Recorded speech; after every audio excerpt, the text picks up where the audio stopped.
सत साहिब सतगुरुदेव की जय। बंदी छोड़ कबीर साहिब जी की जय। बंदी छोड़ गरीबदास जी महाराज जी की जय। स्वामी राम देवानंद जी गुरु महाराज जी की जय हो।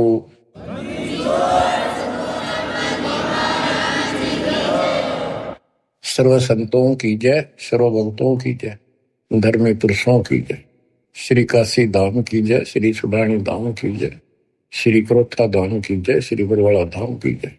सत साहिब बच्चों, आपको अमर ग्रंथ संत गरीबदास जी कृत उनके द्वारा बोला गया अमर ग्रंथ की अमर वाणी आपको सुनाता हूं, जिसमें अपने भगवान कबीर साहब की शक्ति का पग पग पर प्रदर्शन किया है, सत्य के साथ बताया। आप सुन रहे हो कि परमात्मा सच्चाई कहा करते थे और बताया करते थे कि भाई जो साधना तुम करते हो ठीक नहीं है, और वेदों को पढ़ते हो, वेदों के विपरीत काम करते हो। कम से कम अपने वेदों को संभालो, गीता को देखो, उसके अनुसार तो कर लो, कुछ तो राहत मिला। तुम तो कति नीचे जा लिए। वेद पढ़े पर वेद ना जाने, वाचे पुराण 18, और जड़ को अंधा पत्ते खुआवे, यानी पत्थर की पूजा करें भूल गए सृजनहारा। संत गरीबदास जी की एक एक वाणी सत्य है, क्योंकि उन्होंने आंखों देखा दिव्य दृष्टि से, वो पिछले रील जला के और वो का वो लिखवाया था।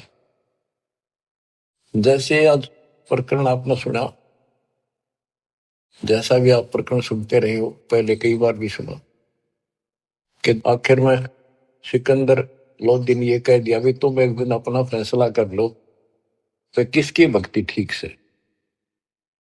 और उसके अंदर भी वो सारे हार गए। भगवान के पास उनकी मूर्ति उठ कर चल पड़ी, नो की नो, उनकी गोदी में आ गई और वो खाली रह गई। फिर भी नहीं माने, हम इतने कर्महीन, इतने अहंकारी हो गए, काल ने इतनी भांग प्या दी, मान बढ़ाई की, हमारे अंदर इतनी दुष्टता भर दी। आंखों देखकर भी नहीं माने, हार के भी हार नहीं मानी। ऐसे कर्त गण इंसान होते हैं जो खेल में हार जाए फिर भी रोड़े बचावे, उल्टा पड़े। तो बच्चों, कुछ दिनों के बाद परमात्मा चाहते थे कि ये मेरी आत्मा मुझे पहचान ले। हिंदू भी उसी के बच्चे, मुसलमान भी उसी की आत्मा, या तो हम अलग अलग हो गए, इस काल न करवा दी। अब मालिक चाहता है कि ये फिर से मुझे संभालने, किसी तरह परख ले मुझे, भगवान वाली कसौटी पे देख ले कसकर। तो सारे खरे थे ये, लेकिन कति नहीं माने उस टाइम। अब परमात्मा वो लीला ना करके जाते, चाहे किसी ने मानी चाहे ना मानी। तो आज हम क्या बताते, भगवान के लीला करा करे, कैसी करता है। उसमें जो लीला करके आज बच्चों हमारा काम आ गई, उसमें हम होंगे ढीठ, ब्राह्मण भी हम होंगे, मुल्ला काजी भी मारे कैसे हम ही होंगे दुष्ट आत्मा। फिर भी दयालु है वो, बाप है हमारा, हमारे सारे अवगुण भूल जाता है। उसको पता है कि इनका दोष नहीं, ये काल ने भांग पे रखी है। कबीर ये माया अटपटी सब गट आनड़ी, किस किस को समझाऊं, या कुएं भांग पड़ी।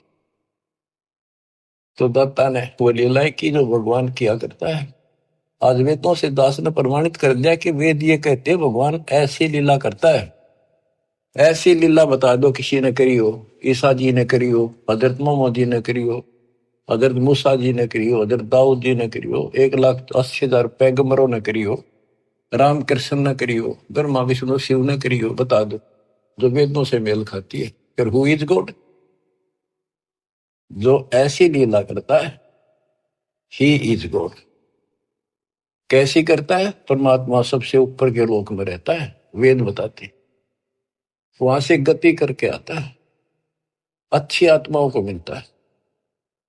वहां पर ऊपर अपने लोक में राजा के समान सिंहासन पर विराजमान है, सिर पर मुकुट है उसका, देखने में राजा के समान है। और यहां आता है गुप्त रूप से, अच्छी आत्माओं को मिलता है, उनके दुख दूर करता है, उनको सत्य भक्ति मार्ग बताता है। अपने मुख कमल से वाणी बोल के तंबूरे ले लेकर गाता है, उनको भक्ति के लिए प्रेरित करता है, भक्ति के सच मंत्रों का आविष्कार करके देता है। ये भक्ति करो, इससे मोक्ष होगा। कवियों जैसा आचरण करता है। काव्य ना कविताओं में अपना सारा ज्ञान दोहों शब्दों वाणियों द्वारा बोलता है। तो किसने करी ये लीला? कबीर परमात्मा ने। वो एक प्रसिद्ध कवियों में से भी एक होता है। तो he is God, Kabir is God, यही सिद्ध करना था। आप कति पक्कम पक्का सिद्ध हो गया, कबीर इज गॉड। अब आपको अमर ग्रंथ संत गरीबदास जी की अमर वाणी पारक के अंग की कुछ वाणियां सुनाता हूं। मनसा वाचा कर्मणा सट दर्शन खटकंते, गरीबदास समझे नहीं ये भर में भेख फिरंत। सहज मते सतगुरु गए सहा सिकंदर पास, गरीबदास आसन दिया संग तहां रविदास। पग ऊपर जल डाल करे हो गए खड़े कबीर, गरीबदास पंडा जड़ा पहा पड़ा यो नीर। जगन्नाथ जगदीश का जलत बुझाया अंड, गरीबदास हर हर करत मिटा कल्प सब दंड। सा सिकंदर को कहा क्या किया ये ख्याल, गरीबदास गति को लख पंडा बचाया तत्काल। एक समय परमेश्वर कबीर जी रविदास जी को साथ लेकर के सिकंदर लोधी के पास रेस्ट हाउस में गए। सिकंदर लोधी काशी आया हुआ था, काशी में। तो उनको आसन दिया, अच्छा सम्मान किया, दोनों बैठ गए। बैठे बैठे परमात्मा ने अचानक अपने लोटे में तो पानी अपने पैर पर डालना शुरू किया।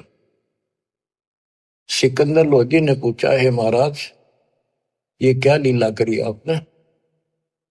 कबीर साहब बोले कि जगन्नाथपुरी के मंदिर में एक पांडा प्रसाद उतारा था।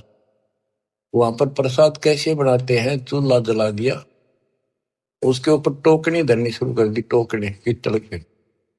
फिर उसके बाद उसके ऊपर 7 8 9 10 रख देते ऊपर तक, और वो इतनी ऊंची हो जाती है 6 7 फुट ऊंचे तक।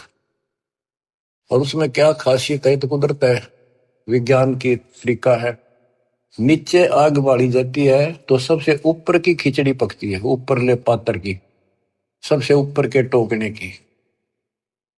तो खिचड़ी को चेक करके ऊपर ले भटके को, टोकने को उतारे था एक राम साय नाम का पांडा। तो उससे टेढ़ा हो गया वो मटका वहीं पर, और उसके पैर पर खिचड़ी गिर गई। इतनी जल्दी पड़ती थी वो, उसने चिंगाड़ मारी, बेहोश हो गया।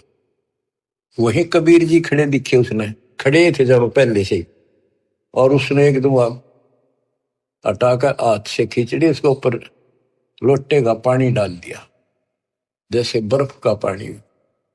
नो का नो रुक गया, पैर जड़ा नहीं।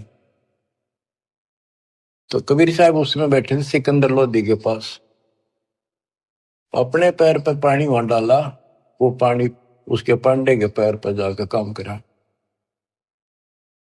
ये सिकंदर लोधी के गले नहीं उतरी यह बात कि यहां से 1000-1500 किलोमीटर दूर जगन्नाथ के मंदिर में ये जल चला कैसे गया।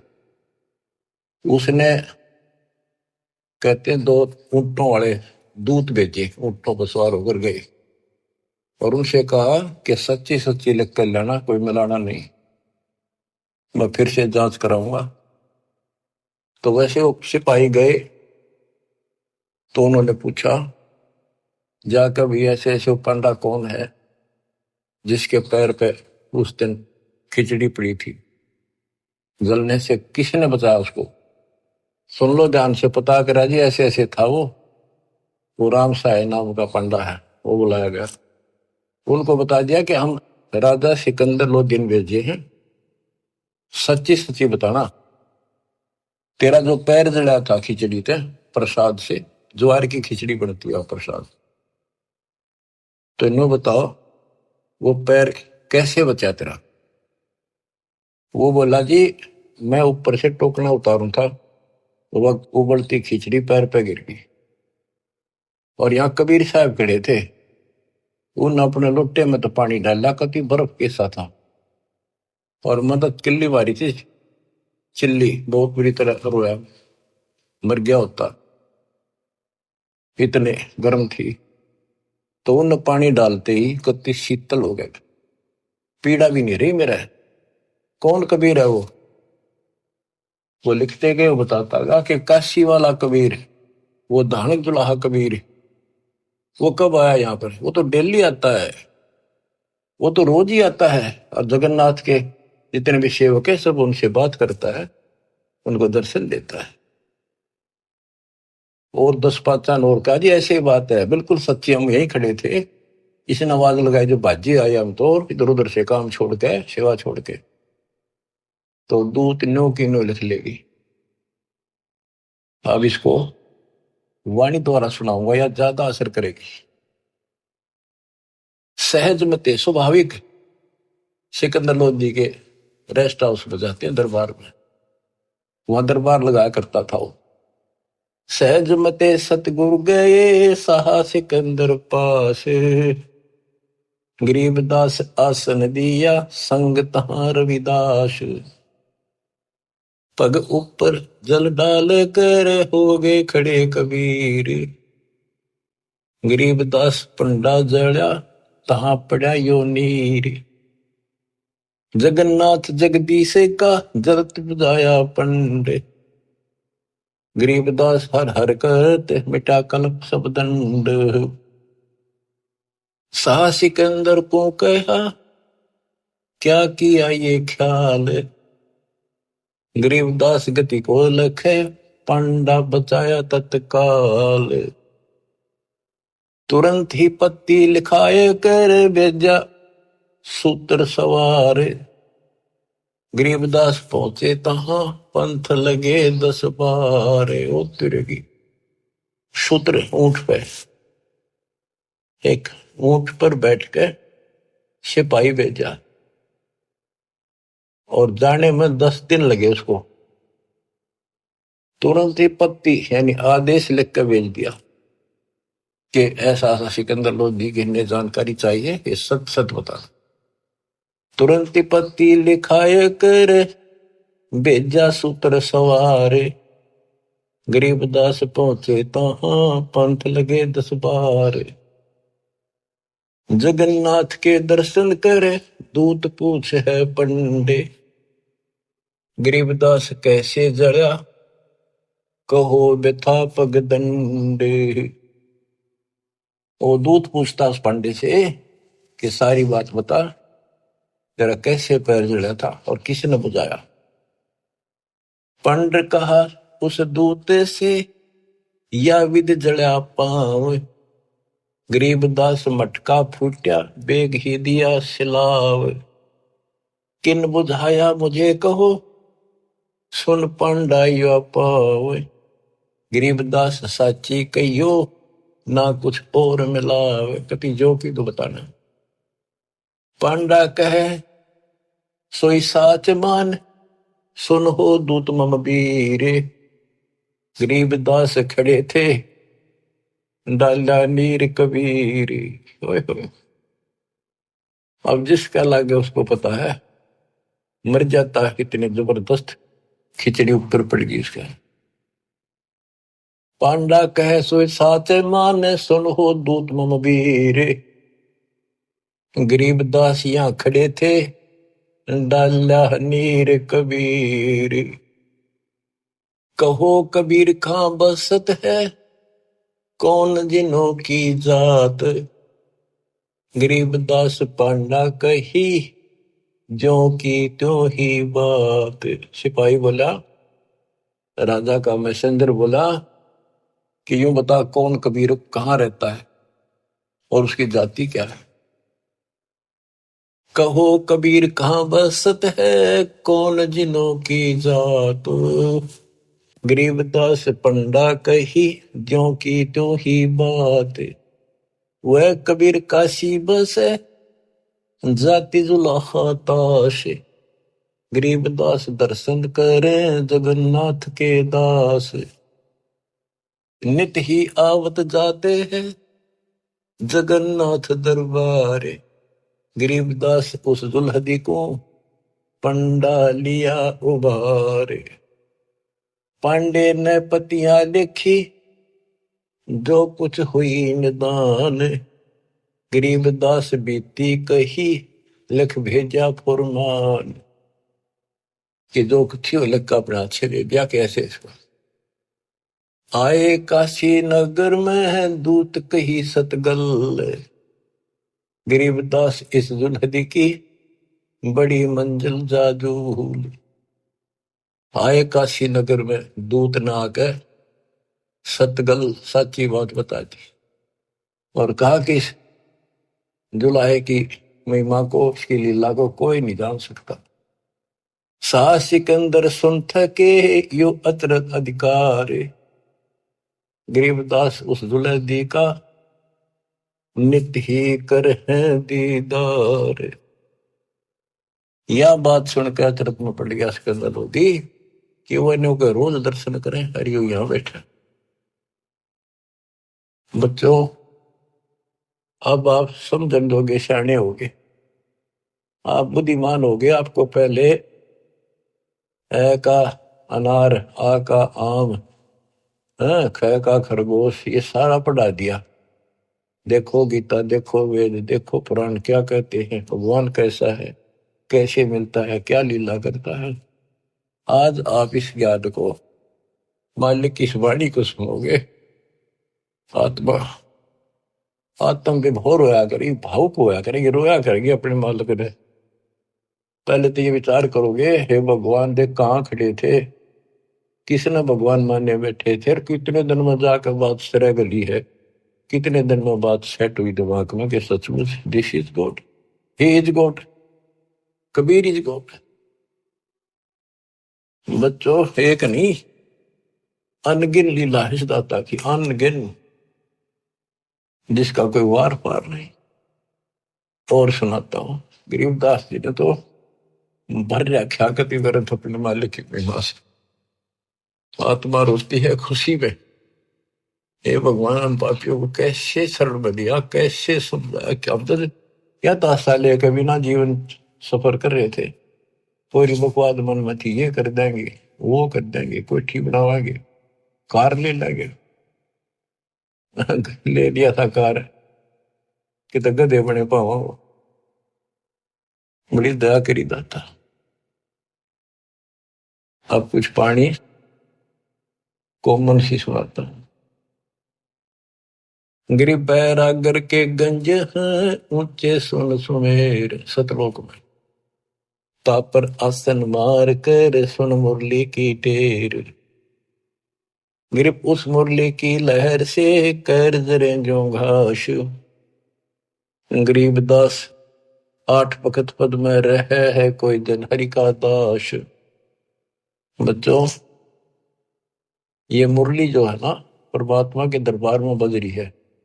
ये यहाँ की मुरलियां, तो ये भी मुरली है यहाँ की, यहाँ भी आवाज बंसरियां बजती है, लेकिन यहाँ की तय करने की भी नहीं। उसने सुनने के बाद जब हम भक्ति शुरू करते हो आप, तो भक्ति का जितना प्रभाव पड़ता जाएगा और आपका भक्ति लेवल चलता जाएगा ऊपर को। जैसे जैसे बीपी नापते हैं ना, हवा भरते हैं, उसमें ऊपर चलता पारा, उस मशीन, खड़ी मशीन बीपते दूसरी चल गई। ऐसे हमारी भक्ति का वो पारा ऊपर को बताता चलता कितने कहां तक पहुंच गए। जब भक्ति ऐसी स्थिति में आ जाती है, तो हम एक क्रिया करके देखते थे, उसकी वैसे जरूरत नहीं, चाहो तो कर भी सकते हो। कति एकांत स्थान में सुबह सुबह कोई शोर ना हो, दोनों कान बंद कर ले, ज्यादा देर नहीं, 5-4 मिनट रखो। कुछ देर के बाद आपको कुछ बाजे इधर उधर के बाजते सुनेंगे, बहुत सारे कई दिन के अभ्यास के बाद आपको एक मुरली की ऐसी आवाज आऊगी जैसे बहुत दूर से आ रही है, जैसे बहुत दूर बज रही हो, और वो जैसे सुना कर दूर तो इतनी गजब की आओगी, कान में गुंजा देगी कान को। दास को इतनी गजब की सुनती थी। फिर क्या होता है, कुछ दिन के बाद हम उस सतीथि से ऊपर उठ जाते हैं, फिर वो नहीं सुनती, वो हमारी सतीथि आगे बढ़ गई, हम उससे ऊपर जा गए, अब हमने सतलोक पहुंचना है। तो इतनी गजब की बजा करती है, मेरे मन में न्यू आवा थी, जस कोई स्पीकर होता ना उस टाइम कान का ला कर माइक, मैं उसको वार सुना सकता था, लेकिन ऐसी अवस्था जब ठीक हो रही, इतनी गजब की आवाज ना, कत्ती न्यारी जो बोल रहा है, फिर खुले कान ना भी सुनने लगी, कान तो होती। तो ये वो उस मुरली का जिक्र है। अब ये नहीं ना सुनेगी तो भी हो सकता है आप उस से ऊपर जा चुके होगी, हमारी तो शुरुआत थी, गुरु जी ने बता रखा था, मैं करता चालू था, बाकी वो कहें भी थे इसकी जरूरत कती नहीं, हमने जो बता रखा भक्ति करते हो, मोक्ष होगा भक्ति से। मुरली थोड़ा बातें हैं वहां जाकर सुन लियो, लेकिन यहाँ बतानी पड़ रही है क्योंकि ये नीचे वाले जो दूसरे पंथ है नकली काल के, विशेषकर ठेका राधा स्वामी और ने बकवाद करने का ले रखा बखान का, ये न क्यों धुन सुने है मुरली सुनती है। अब सुन लो उस मुरली का क्या हिसाब है, कि यहाँ की मुरली भी है, कृष्ण जी ने बजाई उसी को देखकर, यहाँ नकली मुरली, और वह मुरली भी आनंदित होती थी, कृष्ण वाली भी, कहते वह सारे ग्वाले बाल गोपियां इकट्ठी हो जाती थी, गाय भी सुनने को आ जाती थी। और मुरुगदास जी कहते हैं वो परमात्मा ने यमुना के किनारे बंसुरी बजाई थी, यमुना का पानी भी रुक गया था, ब्रह्मा विष्णु महेश भी सुनने को आ गए थे, ऊपर सारे देवता आ गए थे, एक बात है कहां पर। तो इसी प्रकार प्रत्येक की शक्ति मंत्र है, जैसे मंत्री की शक्ति, मुख्यमंत्री की शक्ति, फिर प्रधानमंत्री की शक्ति, ऐसे ही इनकी मुरली की बजाने की पावर है, उसी हिसाब से उसमें मधुरता और उसमें आकर्षण होता है। अब सुनो, गिर उस मुरली की लहर से कहर जरे जो घास, आठ बखत पद्म रहे कोई जन हरि का दास। कि उस मुरली के सुनने से हमारे कहर, हमारे ऊपर आने वाले कष्ट ऐसे जल जाते हैं जैसे घास जला कर। बच्चों, ये तो सिर्फ हमें बताने के लिए है कि कोशिश करो तो आपको एहसास होगा कि संत गरीबदास जी जो कह रहे हैं सारी सत्य है। इस भक्ति से वो मुरली सुनाई देगी, उस भक्ति से पाप कटेंगे। तो अगर मुरली ना भी सुने, खेचा ताड़ी ना करियो, कदे कल कान फोड़न लग जाओ, दाबी कर बैठने लग जाओ, ना भी सुना तो नथिंग, डोंट वरी। तो बच्चों, इसको अभ्यास करके देखना चाहो, कोई बुरी बात नहीं, देख सकते हो, लेकिन कोई शंका ना करना, क्योंकि अब मुझे नहीं सुनती हुआ, खूब कोशिश कर ली, करता हूं। अब बताया, गुरु जी से पूछा कुछ दिनों के बाद, कहा बेटा ये अब तुम्हारी भक्ति से ऊपर जा रही, इस स्टेज पर आकर यहां तक सुनती है, अब तुम त्रिवेणी के निकट पहुंच चुके हो, जब चलोगे ना त्रिवेणी के त्रिकुटी से आगे अलग से व्यवस्था करके ले जानी पड़ेंगे आपको, आपको त्रिकुटी तक पहुंचना कठिन है। और वो सुने ना सुने कोई बात नहीं, थोड़ा मुझे सुनी बहुत गजब की, और एक दिन नहीं कम से कम कई वर्ष सुनती रही, और फिर धीरे धीरे अपने आप बंद होगी। तो ये उसके बारे में बता रहे हैं, जैसे मुल्कदास जी कहते हैं, एक समय गुरु मुरली बजाई कालंदरी के तीर, सुर नर मुनि जन थकत भये, रुक गया दरिया नीर, जय पूरे मन परमेश्वर नाम कबीर। उस मुरली की लहर से कहर दरे जो घास, आठ बखत पद में रहे कोई जन हरि का दास। गिर मुरली मधुर अधर बजे राग छती सो बैन, इत उत मुरली एक है चरना विसरित है। यानी जो आपको यहाँ सुनाई देगी वह और वो ऊपर, वो कति एक आवाज है। मुरली उरली है नहीं ये बाजत है परलोक, सर्वजीव अचराचरम सुनकर पावे ओख। ये मुरली उरली नहीं है, ये काल वालों की इस उरले लोक की नहीं है, ये परलोक सतलोक में बाज रही है, बजती है। ग्रीव मुरली मदन मुरारी मुख, बाजी नंद द्वारे, सकल जीव लोलीन गति ही सुनिया गोपी गवावे। ग्रीव बाजत मुरली मुख बेना सुनियत बिन ही कान, सुरग सदैली गर्ज धुन फिर भी अवगत पद निर्वाण। गरीब मुरली बजय कबीर की, परखो मुरली विवेक, ताल ख्याल नहीं भंग होए, बाजे बजे अनेक। कहते तुम इस मुरली को विवेक से परखो। एक तो कबीर जी की मुरली, एक ही कृष्ण जी की मुरली, इसमें बहुत अंतर है। गरीब अनंत कोटि बाजे बाजे, तामद मुरली टेरे, रण सिंगे सदाई यहाँ झालर झांझर फेरी। गिरिब बजे न फेरी सोने में घटमट नहीं आकाश, जो जन भिन्न भिन्न सुनता है दो लीन करे दम श्वास। भक्ति करके फिर सुने ना, कहते फिर सुनाई देती हैं ये बाजें भी, अनंत प्रकार की नारी नारी आवाजें आएंगी।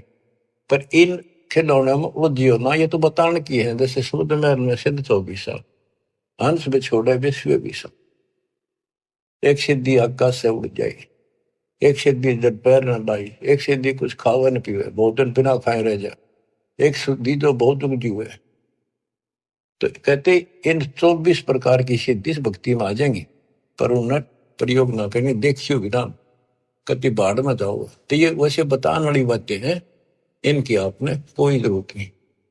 नाम से मोक्ष होगा, नाम से मुक्तियों की सुनने वाली वो व्यवस्था खुलेगी, वो पर्दे खुलेंगे जिससे सुनाई होगी। और भक्ति बिना ये वैसे कोशिश करोगे तो काल वाली सुनेगी यहाँ की, वो तो बिना भक्ति वाले भी अभ्यास से सुन जाती है। जैसे ये राधा स्वामी वाले ज्यादा अभ्यास करते हैं, ऐसे ही सुनकर कबीर साहब की, और भक्ति इनकी है नहीं, वो उनको खोल दे जो ऊपर की सुने। तो ये काल वाली हम दुलनाए बैठे हैं, ये बोला खूब सुना हमने। सुने जाइयो, शिवदयाल ने भी सुनी थी तारे सबसे पहले, इसके प्रवर्तक ने, भूत बन का बुक्की में बैठे हो। तो बच्चों कुर्बान हो जाओ मालिक के लिए। गरीब दूर दूर नहीं निकट है, तन मन कर ले नेश, मुरली के मोहे पड़े ये ब्रह्मा विष्णु महेश। गरीब विष्णु सुनी, शंकर सुनी, ब्रह्मा सुनी एक रिंच, पार ब्रह्म को मोहिया और वो आत्म मंच। अब क्या कहते हैं कबीर साहब ने इनको एक एक नाम दे रखा, और इन्होंने भी कोशिश की उस मुरली को सुनने की, थोड़ी थोड़ी नाम मात्र से सुनी, फिर उतनी ही ज्यादा पूरी फुल नहीं आई इनके पास। गिरी मुरली सुरली सुरती सुन, मान सरोवर तू नहाए, अनंत कोट तीरथ बगे पर भी दो समझाए।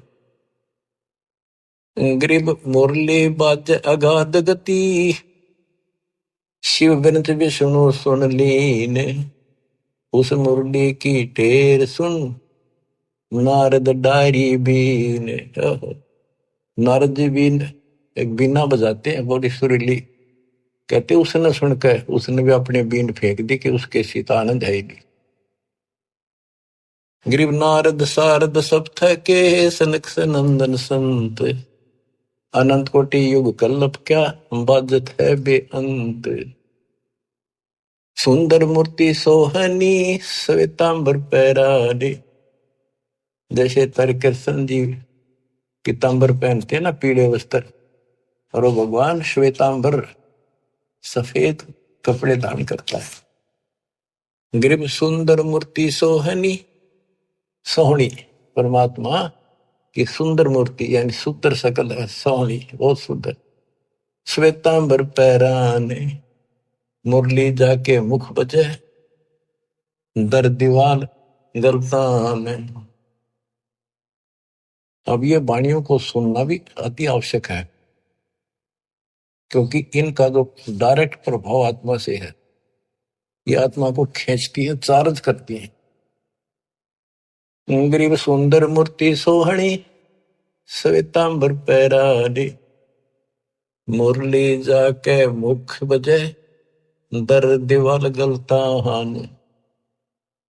कि जिसके सफेद वस्त्र पहन रखे वो सफेद श्वेतांबर है, पीतांबर नहीं।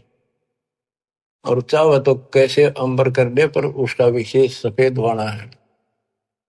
गरीब कालंदरी के तीर, बाजी मुरली मुख कबीर, सुनी ब्रह्मा महेश को, और दरिया का नीर। ओए होए, कबीर साहब ने यमुना के किनारे बजाई, उस दरिया के पानी ने भी सुनी, ब्रह्मा विष्णु महेश भी नीचा आ गए अपने स्वर्ग लोक से चढ़कर। उनको मुरली बाजे थी, उसने भी छोड़ के आगे। गिरिव सूक्ष्म मूर्ति तलोक में, छत्र से तस्तर शीश, बाहर भीतर खेलता कबीर अवगत जगदीश। गिरिव बिरंगनाद अगाध गति, राग रूप हो जात, नूरी रूप हो गया पिंड पुराण सब गात। गिरिव उस मुरली की टेर सुन, फेर धरत नहीं जून, आसन गगन अजूद बिन, विचरत सुन बेसुन। देखो एक एक वाणी का असर बतानी जरूरी है गरीबदास जी ने, इसलिए बता दी कि कोई नो ना सोचा है कि गरीबदास जी को सारी बातों का बेरा नहीं था, ऊपर के ब्रह्मांड में क्या घटना हो रही है। तो ये बता दिया, अगर तुम उस मुरली ने सुनने लग गए, फिर ये इतनी गजब की है, ये तो मालिक की व्यवस्था से चल रही है, फिर हम उसे आप ऊपर उठ चले जाते हैं तो हम वहां टिकते नहीं, और किसी तरह नामखंड हो गया, और वो वहां तक पहुंच गए, मुरली सुन रहे हो आप उस मुरली के सुनने में इतने लीन हो जाओगे, भक्ति भी छोड़ दोगे, और जब वह बैठ जाओ एकांत में और उसको सुनते रहोगे, इतना आनंद आओगा। तो उससे क्या होगा, बैठने में तो तप हो जाएगा, और उस मुरली को सुनते सुनते जीवन पूरा हो जाएगा। फिर क्या होगा कि आपको उससे ऐसी स्थिति आ जाएगी, आपके उस शरीर में इतनी चार्ज हो जाएगा कि ऊपर घूमते रहोगे, जैसे कटी पतंग घूमे अगर ऐसे घूमता रहा जीव आपका, उसको कोई वर्षों तक, कोई हजारों युगों तक वो पुनर्जन्म नहीं, पर वो धक्के नहीं खाए जाएगा, हूं भटके जाएगा, जैसे को गिरा घूमया करें, चलते रहेगा वो अपने आप। उसकी ऐसी स्थिति बन जाएगी, वो रुक नहीं सकता, फिर उस समय पूरा होते फिर पृथ्वी पर होगा। तो ये सारी इसलिए बता रहा हूं, कोई तुम इससे करना चिपक जाइयो, बतानी इसलिए जरूरी है कि इसमें लिखा है, काल ने नो ना कह जाने वाले, क्या कभी गुरु जी ने आपका ने बताई थी, इसलिए बता रहा हूं, क्योंकि काल बहुत उस्ताद है। आने वाले समय में कभी ना कभी कोई काल का दूत बताते रहेंगे, पर अब ऐसी स्थितियां भी तो इनकी दाद गलेगी नहीं, वो घने कर्महीन होंगे, वो निकलेंगे, अच्छे आत्मा नहीं जा सकती, क्योंकि इतना ज्ञान गजब का देते उन पर तो कख भी कोई ना, जिनके पीछे लग गए ये वो तो कुछ जानते नहीं, वो जागा जिसने ज्ञान ठीक से नहीं सुन रखे हमारे, वो तो फिर काल का एजेंट है, जाओ या रहो। हमारा फर्ज मैंने दास ने पूरा कर दिया, ज्ञान अजब गजब सुना दिया, और घर बैठोगे सुना दिया, उस परम पिता ने कसर नहीं छोड़ रखी। और भाई अब भी नहीं समझोगे, अब भी नहीं पहचानोगे उस अपने मालिक ने, तो फिर कौन सा तरीका अपनाओगे वह, मेरे ख्याल तक ये कोई कसर रह नहीं रही। ज्ञान समझाओ में घर घर बहुत विचार हो, अब घर घर पहुंच के दाता, घर बैठे सुन, गाड़ी में सुन लो, खेत में सुन लो, मजदूरी करते हो वहां बैठे वहां सुन लो, दुकान पर सुन लो, नौकरी पर सुन, टाइम मिला चलते फिरते, तो मालिक का भजन करो। अब आपको एक तैमूर लंग की कथा सुनाता हूं, क्योंकि ये वाणी में है, आपको बहुत बार पहले भी सुनाई है, कथा आपने सुन रखी है। अब ये शॉर्टकट में भी काफी समझ में आ जाएगी आपको। एक समय पृथ्वी के ऊपर ऐसी स्थिति आ जाती है, लोग कृतघ्नी हो जाते हैं, धर्म कर्म खत्म होना शुरू हो जाता है। तो उस समय ऐसी स्थिति थी, एक तैमूरलंग नाम का मुसलमान लोहार था, उसकी माँ बहुत भाग्यवान थी, बहुत कर्म की जानने वाली थी, भगवान से डरने वाली थी, विधवा हो चुकी थी, एक का बेटा था तैमूरलंग, भेड़ बकरियां चरा करता था, वो बड़े जमींदारों की पाली जाता था, वो दे देते दाने, माँ बेटा खाना खा लेते थे।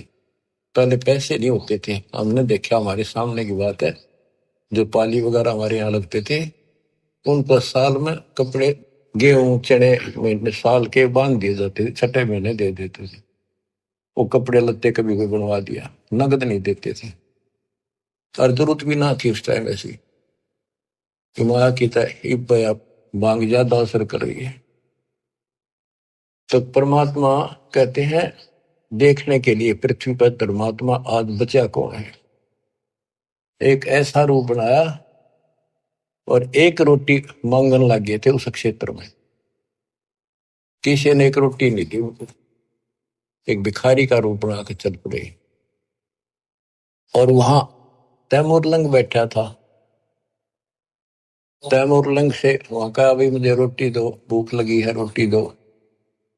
तैमूरलंग बोला, महाराज अभी घर से बनवा के लाऊं ताजी, ये रोटी हमने खा ली, जिसे थे का दिवा खा ली लुकी सुखी, तो आप यहाँ रख रही हो जी, मैं गरीब आदमी हूँ, ये भेड़ बकरी की दूध बरना चली जा, देख मेरे पूरे नहीं होंगे, एक भी बकरी भेड़ पे चली गई, ये जमींदार मेरे से सेठ, जिनकी ये बकरियां हैं, जिनका मैं पाली किराए का के भाड़े का हूं मैं, तो और जी कोई गुम ना हो जाए, ध्यान रखियो, हाथ जोड़ के कह ये भाया, मैं अपनी माँ पर रोटी लेके, मेरी माँ बहुत अच्छी है, लजा बेटा चिंता ना कर, रुखाड़ा रहूंगा मैं, सारी सृष्टि का रखवाला वो। बच्चों, ये जो स्वभाव है ना, यह आदत न्यो काम आवे। धर्म के कर्म के थे बेसिक भूखे पैसे रह जाते, पर धर्म कर्म भूल नहीं रहे थे, पिछले संस्कारी थे दाता के। अपनी माँ के पास गया, माँ बोली बेटा इसे कैसे आ गया, तो दोपहरी में बकरियां कौन संभालेगा। माँ ऐसे ऐसे एक साथ दुआ, बहुत भूखा, कई दिन से भूखा है, और माँ रोटी दे दे। और मैं उसने छोड़ कर, ध्यान रखियो जी, वो बोला चिंता ना करो, मैं कतीरू खड़ा रहूंगा। उसकी माँ ने जब बैग के रोटी का आटा बेच रहा था बना के, बोली बेटा मैं साथ चल लूंगी, साधु के दर्शन भी कर लूंगी, बर्तन ले आऊंगी वापस, तुम आओगा तो फिर ये इसे एक भी हमारे बर्तन है, 2 थाली, गुम ना हो जाए तो बालक से कह के डाल देगा, साधु के दर्शन भी कर आऊंगी। बना कर रोटी चल पड़े, एक लोटा पानी का दे, साधु के सामने रखती है, महाराज खाना खा लो। तैमूरलंग बोला जी मेरी माँ है बहुत अच्छी, और वह बोली जी हम बहुत गरीब हैं।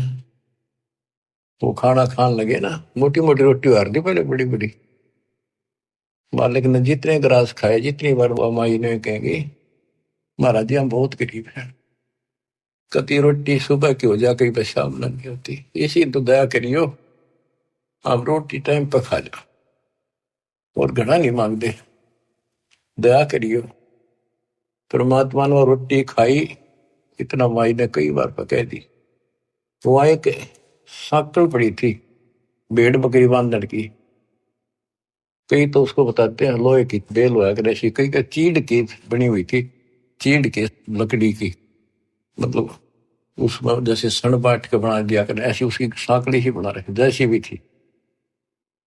उसको 3-4 बार इकट्ठा किया, हाथों पकड़न जोगी, और 6 इंच आगे रहेगी, 8-7 इंच, वह करके इकट्ठी रोटी खा के पी का पानी, परमात्मा खड़े हुए कि उसका 7 मारी उसके लड़के के कमर में, 1 2 3 4 5 6 7 मार के फिर लातर मुक्के मारे गुस्से। परमात्मा को माई ने सोचा सुखी रखे सत्साई, बाबा चिढ़ गया, मैंने पहली बार कह दिया। मैं बोली महाराज क्या गलती कर दी मेरे बेटे ने, माफ कर दो, बच्चा छोटा सा बोला है तो गलती कर दी होता, माफ कर दो। ने बोला माई तेरे बेटे ताई 7 पीढ़ी का राज दे दिया, ये 7 साकड़ मारी है ना, तेरी 7 पीढ़ी राज करेगी। और पाछा जो लात मुक्के मारे ना, ये छोटे छोटे टुकड़े में बट जाएगा तुम्हारा राज्य, फिर खत्म हो जाएगा। युवा माई के एंड की वह सोचे देख पागल, ये तो बावड़ा बाबा है, जो मुंह मांगा बक्का है, जो करने लग गया शेड सी उठे इसके तक। इतनी सोच ही रही थी यूं कह परमात्मा अंतर ध्यान हो गए वहीं। तब माई रो पड़ी, दंडवत करी, मेरे अवगुण माफ करियो, मैंने बहुत गलत सोच लिया, बावड़ा समझा। बच्चों, वह एक रोटी रोटी तमर लंग को देनी ताता साथ बादशाही लेनी। एक रोटी इतनी फड़गी, सच्चे दिल ते सब कुछ दे दिया। एक तो भरा घर है और छक्कर रोटी खवा दी, 5-4 दान वो भी है, पर घर में एक का रोटी काटा रोए खवा दिया। सब कुछ सौंप दे साहिब को, का जिनों केसरिया, उन्हें सर्वस्व सौंप दिया। शाम की रोटी नहीं थी, सुबह की आओ कीते, रात ने किता आ जाएगी, कोई परवाह नहीं करी। तो बच्चों, दान मेर छोड़ना नहीं। तो फिर क्या बताते हैं, गरीब दिल्ली अकबराबाद, फिर एक स्थान है अकबराबाद, दिल्ली अकबराबाद सब लाहौर को जात, रोटी रोटी करते हैं कि नैन बूझी बात। कहते हैं दिल्ली अकबराबाद फिर लाहौर, वहां से होता दिल्ली से लेकर, क्योंकि यहाँ भी मुसलमानों का राज था दिल्ली, अकबराबाद फिर लाहौर, किससे रोटी रोटी करते हैं कि नैन बूझी बात।